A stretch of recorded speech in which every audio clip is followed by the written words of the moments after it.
Hi guys! Welcome back to my channel. It's me, Main Farmer. Kahapon nakapag-harvest ako dito sa pwesto ko guys ng siguro mga 15 pieces. Yun yung first harvest ko dito. Ngayon, madami-dami. Siguro madodoble yun. Madami-dami, madodoble.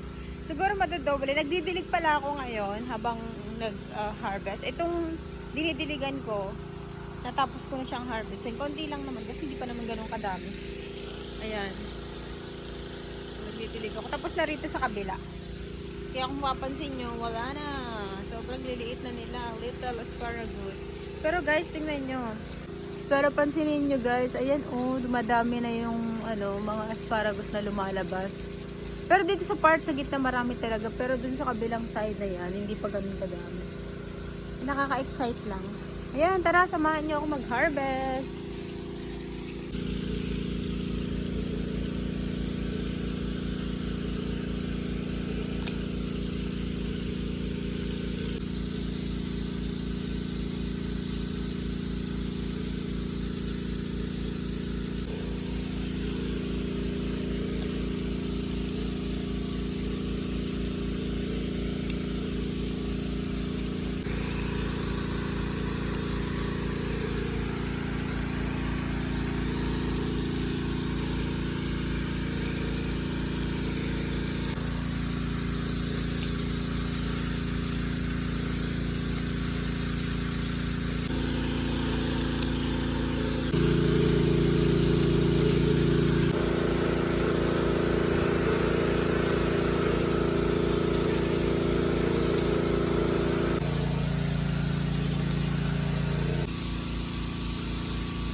Ito guys, ang tataba.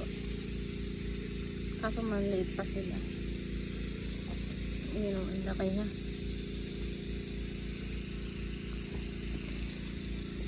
Ito ang laki. Kakatuwang ganda pa ng tsura.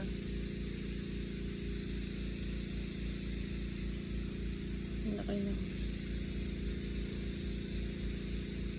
Ito palang pangit guys. Kahit maliit pa lang siya. Pag ganyan pangit na. Kasi reject yun. Ginugupit na.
Guys, I'm back.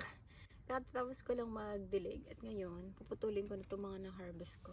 Siguro parang ang na-harvest ko 3 times nung kahapon. Bilang na bilang ko ilang pieces Hindi ko sure yung kahapon ko ilan, siguro pero mga nasa 15, ganun siguro. So times 3, 30, 45. Ayan. Ang init dito sa loob. Tumba pa yung ating asan yung panukat ko kasi kanina ginupit ko lang siya ng ginupit, hindi ko na sinukat. Ngayon susukatin natin. Yan. Tapos meron din ako mga pangat na ginupit na mga hindi na siya pwede. Yung malambot na part iuwi ko, luluto ko na lang kasi ito isasama ko dun sa nakuha ng asawa ko. So yun, baka medyo marami-rami na rin, baka kahit kalahating container meron na, so pwede siyang i-deliver. Yung kahapon kasi hindi, kinain lang namin kasi konti lang.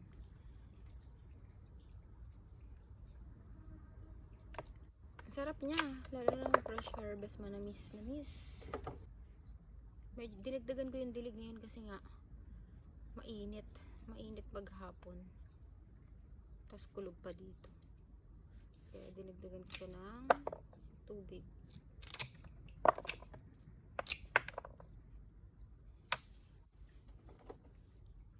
Sana dumami na ang aming gulay para makabawi-bawi na sa mga nagastos dito, mga pataba, nilagay, mga gas, kung ano-ano pa.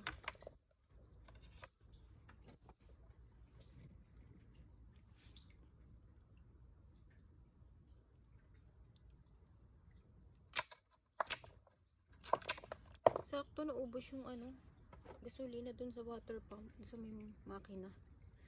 Sakto nung bago siya namatay ng kusa kasi naubusan na ng gas. Tapos na yung pagdidilig ko. Papatayin ko pa lang sana. Tapos kung sana siyang namatay, nawalan na ng gas. Hindi ko siya kayang lagyan. Mabigat kasi yung lagayan ng gas eh. Papalagyan ko na lang sa asawa ko. Kakatuwa naman kahit paano dumadami ng aming gulay. Sana talaga marami ngayon para makabawi.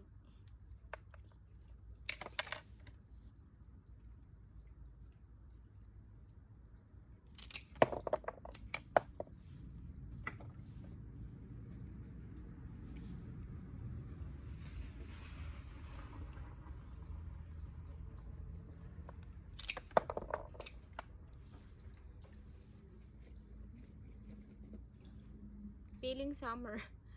Pinagpapawisan. Pero ang sarap pagpawisan pag ganitong taglamig. Tapos pagpapawisan ko.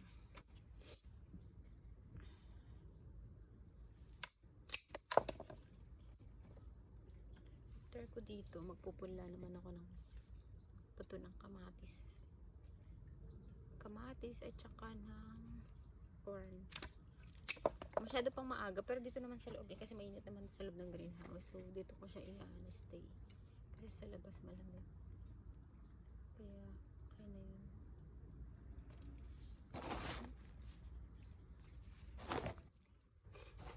Sipon na. Hindi na wala, mapamainit. Ayan na, wala. Nag-battery low. Hindi ako naka-live ngayon guys kasi nga hindi full charge yung phone ko. Kaya nag-video na lang ako ng pang-upload. Long time.